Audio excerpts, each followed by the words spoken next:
নমস্কার, গল্পকথায় সৌগতা চ্যানেলে সবাইকে স্বাগত।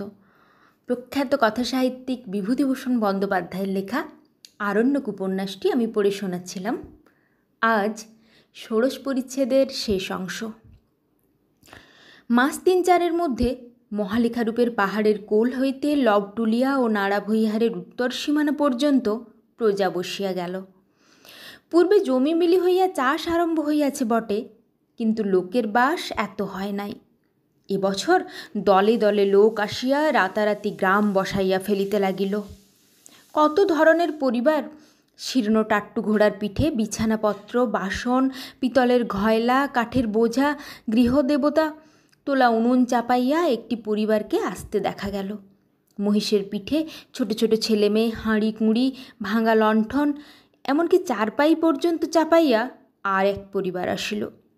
কোনো কোনো পরিবারে স্বামী স্ত্রীতে মিলিয়া জিনিসপত্র ও শিশুদের বাঁকের দুদিকে চাপাইয়া বাঁক কাঁধে বহুদূর হইতে হাঁটিয়া আসিতেছে।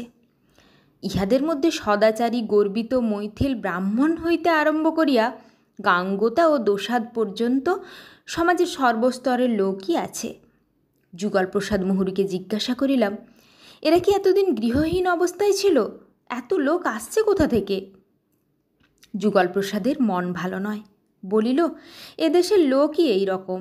শুনেছে এখানে জমি সস্তায় বিলি হচ্ছে, তাই দলে দলে আসছে। সুবিধে বুঝে থাকবে, নয়তো আবার ডেরা উঠিয়ে অন্য জায়গায় ভাগবে। পিতৃপিতামহের ভিটের কোনো মায়া নেই এদের কাছে?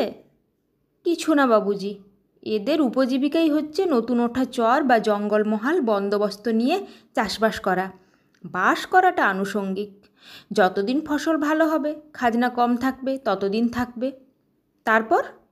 তারপর খোঁজ নেবে অন্য কোথায় নতুন চর বা জঙ্গল বিলি হচ্ছে, সেখানে চলে যাবে।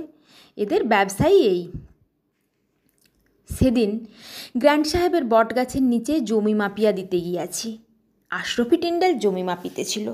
আমি ঘোড়ার উপর বসিয়া দেখিতেছিলাম। এমন সময় কুন্তাকে টোলার পথ ধরিয়া যাইতে দেখিলাম। কুন্তাকে অনেক দিন দেখি নাই। আশরফিকে বলিলাম, কুন্তা আজকাল কোথায় থাকে? ওকে দেখিনে তো। আশরফি বলিল, ওর কথা শোনেননি বাবুজি?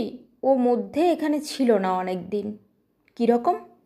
রাসবিহারী সিং ওকে নিয়ে যায় তার বাড়ি, বলে, তুই আমাদের জাত ভাইয়ের স্ত্রী, আমার এখানে এসে থাক। বেশ। সেখানে কিছুদিন থাকবার পরে ওর চেহারা দেখেছেন তো বাবুজি, এত দুঃখে কষ্টে এখনও। তারপর রাসবিহারী সিং কী সব কথা বলে ওকে, এমনকি ওর ওপর অত্যাচারও করতে যায়। তাই আজ মাসখানেক হলো সেখান থেকে পালিয়ে এসে আছে। শুনি রাসবিহারী ছোরা নিয়ে ভয় দেখায়। ও বলেছিল, মেরে ফেলো বাবুজি, জান দেগা, ধর্ম নেই। কোথায় থাকে? ঝল্লুটোলায় এক গাঙ্গোতার বাড়িতে আশ্রয় নিয়েছে। তাদের গোয়াল ঘরের পাশে একখানা ছোট্ট চালা আছে, সেখানেই থাকে। চলে কি করে? ওর তো 2-3টে ছেলে মেয়ে। ভিক্ষে করে, ক্ষেতের ফসল কুড়োয়, কলাই গম কাটে। বড় ভালো মেয়ে বাবু কুন্তা। বাইজির মেয়ে ছিল বটে, কিন্তু ভালো ঘরের মেয়ের মতো মন মেজাজ। কোনো অসৎ কাজ ওকে দিয়ে হবে না। জরিপ শেষ হইল। বালিয়া জেলার একটি প্রজা এই জমি বন্দোবস্ত লইয়াছে। কাল হইতে এখানে সে বাড়ি বাঁধিবে। গ্র্যান্ড সাহেবের বটগাছের মহিমাও ধ্বংস হইল। মহালেখারূপের পাহাড়ের উপরকার বড় বড় গাছপালার মাথায় রোদ রাঙা হইয়া আসিল। শিল্লির দল ঝাঁক বাঁধিয়া সরস্বতী কুণ্ডীর দিকে উড়িয়া চলিয়াছে। সন্ধ্যার আর দেরি নাই। একটা কথা ভাবিলাম, এতটুকু জমি কোথাও থাকিবে না। এই বিশাল লবটুলিয়া ও নাড়াবৈহারে যেমন দেখিতেছি, দলে দলে অপরিচিত লোক আসিয়া জমি লইয়া ফেলিল। কিন্তু এই আরণ্যভূমিতে যাহারা চিরকাল মানুষ, অথচ যাহারা নিঃস্ব হতভাগ্য, জমি বন্দোবস্ত লইবার পয়সা নাই বলিয়াই কি তাহারা বঞ্চিত থাকিবে? যাহাদের ভালোবাসি তাহাদের অন্তত এইটুকু উপকার করিবই। আশরফিকে বলিলাম, আশরফি, কুন্তাকে কাল সকালে কাছারিতে হাজির করতে পারবে? ওকে একটু দরকার আছে। হ্যাঁ হুজুর, যখন বলবেন। পরদিন সকালে কুন্তাকে আশরফি আমার আপিস ঘরের সামনে বেলা 9টার সময় লইয়া আসিল। বলিলাম, কুন্তা, কেমন আছো? কুন্তা আমায় 2 হাত জোড় করিয়া প্রণাম করিয়া বলিল, জি হুজুর, ভালো আছি। তোমার ছেলেমেয়েরা? ভালো আছে হুজুরের দোয়ায়। বড় ছেলেটি কত বড় হলো?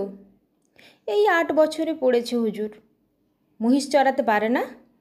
অতটুকু ছেলেকে কে মহিষ চড়াতে দেবে হুজুর? কুন্তা সত্যই এখনও দেখিতে বেশ।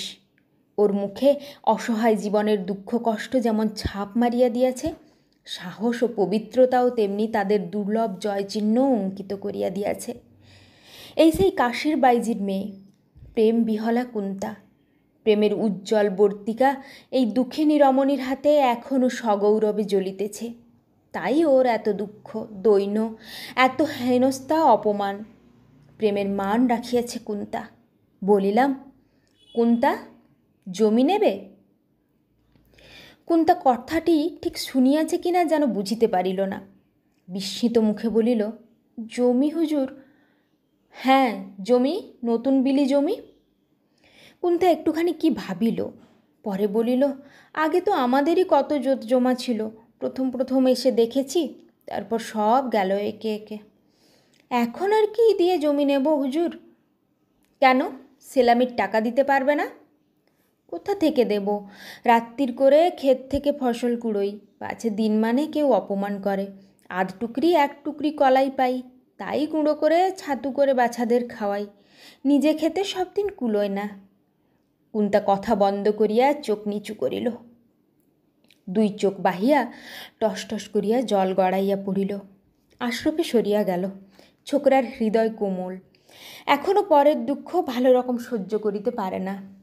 আমি বলিলাম, কুন্তা, আচ্ছা ধরো যদি সেলামি না লাগে? কুন্তা চোখ তুলিয়া জল ভরা বিস্মিত চোখে আমার মুখের দিকে চাহিল। আশরফি তাড়াতাড়ি কাছে আসিয়া কুন্তার সামনে হাত নাড়িয়া বলিল, হুজুর তোমায় এমনি জমি দেবেন, এমনি জমি দেবেন, বুঝলে না দাইজি? আশরফিকে বলিলাম, ওকে জমি দিলে ও চাষ করবে কি করে আশরফি? আশরফি বলিল, সে বেশি কঠিন কথা নয় হুজুর, ওকে 2-1খানা নাঙ্গল দয়া করে সবাই ভিক্ষে দেবে।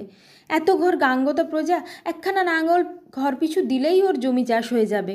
আমি সে ভার নেব হুজুর। আচ্ছা, কত বিঘে হলে ওর হয় আশরফি? দিচ্ছেন যখন মেহেরবানি করে হুজুর, 10 বিঘে দিন। কুন্তাকে জিজ্ঞাসা করিলাম, কুন্তা, কেমন 10 বিঘে জমি যদি তোমায় বিনা সেলামিতে দেওয়া যায়, তুমি ঠিকমতো চাষ করে ফসল তুলে কাছারির খাজনা শোধ করতে পারবে তো? অবশ্যই প্রথম 2 বছর তোমার খাজনা মাপ, 3য় বছর থেকে খাজনা দিতে হবে। কুন্তা যেন হতবুদ্ধি হইয়া পড়িয়াছে। আমরা তাহাকে লইয়া ঠাট্টা করিতেছি না সত্য কথা বলিতেছি, ইহাই যেন সে এখনও সমঝাইয়া উঠিতে পারে নাই। কতকটা দিশাহারাভাবে বলিল, জমি 10 বিঘে জমি? আশরফি আমার হইয়া বলিল, হ্যাঁ হুজুর তোমায় দিচ্ছেন, খাজনা এখন 2 বছর মাপ, 3রা সাল থেকে খাজনা দিও, কেমন, রাজি? কুন্তা লজ্জা জড়িত মুখে আমার দিকে চাহিয়া বলিল, জি হুজুর মেহেরবান। পরে হঠাৎ বিহলার মতো কাঁদিয়া ফেলিল। আমার ইঙ্গিতে আশরফি তাহাকে লইয়া চলিয়া গেল। ধন্যবাদ।